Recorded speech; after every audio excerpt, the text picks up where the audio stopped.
Okay, so it's Monday, so sort of a news of the day kind of thing. We are now 2 weeks away from the trade deadline, which means there's some minor moves going on. We're still waiting for the big names to drop, which we normally do right through the trade deadline. And then after trade deadline day, we talk about how trade deadline day didn't go the way we thought it would. Nate Thompson's been added from the Kings by Montreal. There was an exchange of draft picks with the Kings as well. Um, and Thompson gives them, some decent bottom six and face off numbers. Also added over the weekend, Dale Weiss, Christian Folin were added from Philadelphia. Fraze and Schlemko went to Philadelphia and from Montreal.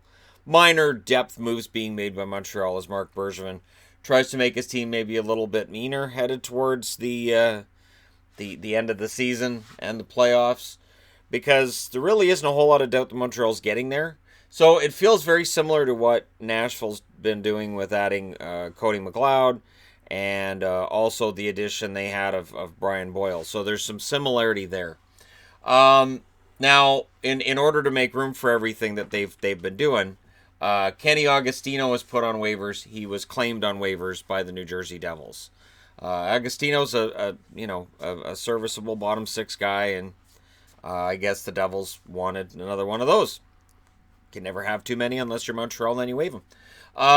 So it's just a minor move. These are all, again, the minor things. But what's interesting is Chicago signed Colin Delia to a 3-year extension at $1 million per. And I have to say, if Delia ends up being an NHL level goaltender the way he's looked so far, and again, when a guy hasn't played that many games in the NHL, it's really impossible to say where he's going to be 2 years, 3 years down the road. But if early returns are any indication, this is a steal as soon as next year, and it really helps them with cap, because whether he's going to be the backup, whether they view him as a 1A or 1B starter, whatever they view him as being, on a $1 million cap hit, that's pretty decent.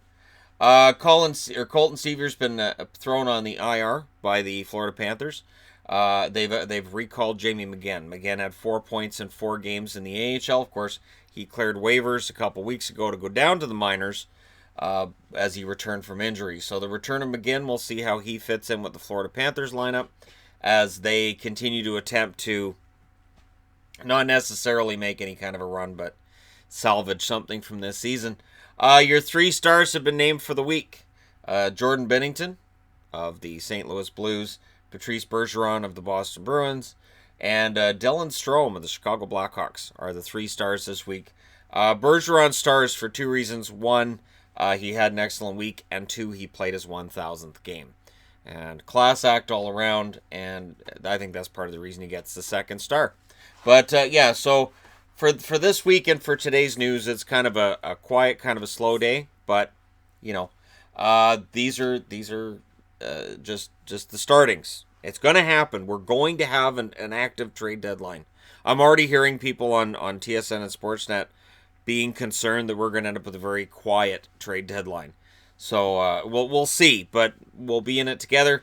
We'll see what happens. Let me know what you guys think in the comment section below. What else Montreal might need to do in order to prep themselves for the playoffs, how you like or don't like these moves. Don't forget to hit like and subscribe if you're browsing your way through. You just tap it upon this video. Thank you guys so much for watching. I'll talk to you again soon.